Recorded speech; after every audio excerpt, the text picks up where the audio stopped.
Maybe you don't believe the story I'm about to tell you, but I say it from the bottom of my heart. I'm not lying. It was the day I saw a priest perform a real exorcism.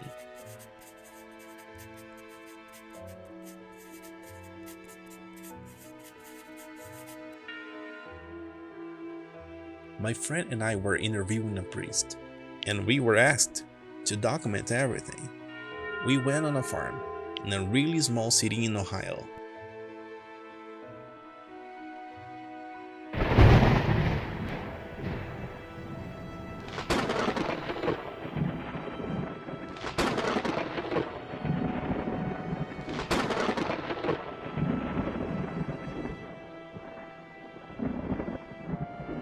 The priest told us to take off all the rings, cell phones, and everything we could carry that would be a risk to us, and put them in a bag, and leave the bag inside a wooden hut that was in the backyard of the house.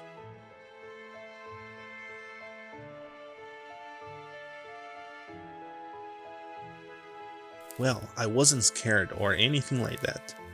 I was just curious to see how everything was done. I had already done several studies on the subject, but that day was going to be the first time that I was going to witness the entire ritual with my own eyes.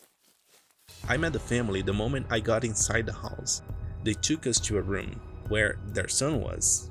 Their daughter was there too. She was about 18 years old, and the boy who was possessed was 11.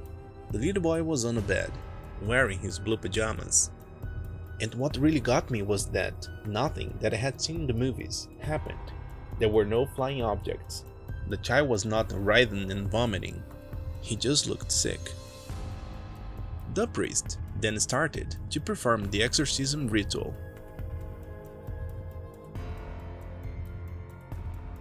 The boy stood still, looking at the priest.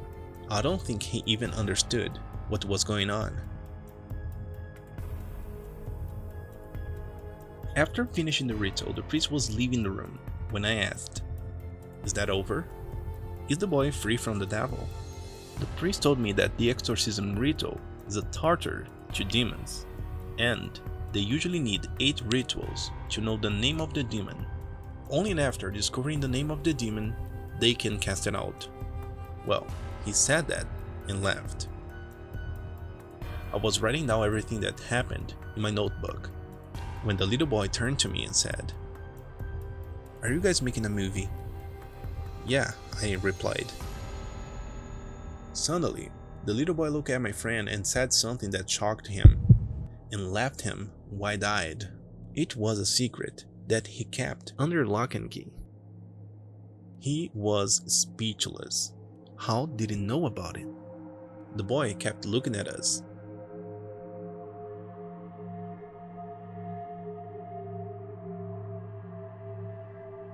At that point, I turned to the little boy and said that we needed a name for a demon in our movie, and that movie would make that name famous. The little boy came up to me and whispered in my ear, "Use this one." Well, I just wrote down the name and passed it on to the priest.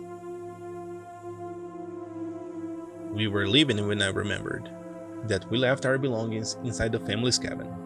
So I told my friend to start the car because I was going there to get our things.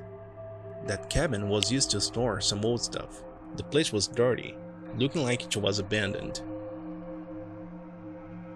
I grabbed the bag, and when I turned, I got scared. Since the eldest daughter of the couple was at the door, she was a pretty girl with raven hair and hazel eyes. She was wearing a pretty blue dress, a white shirt, and a bow around her neck. She looked at me and said, "Take me with you. I want to get out of here. I can't take what is happening in this house anymore."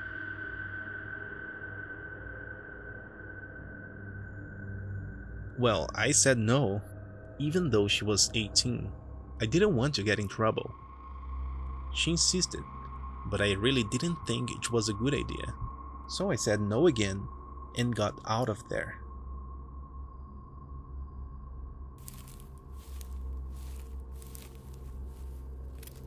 When I reached my friend, he told me, "You won't believe it, but you know the daughter of that couple? She was here some seconds ago, asking me to take her with us. That was impossible. I had just talked to her in the cabin, and the way he told me, it looked like our stories happened in the same time, because all that happened in a short period of time. Well, we got in the car and looked at each other for a while, and with no answer, we just left.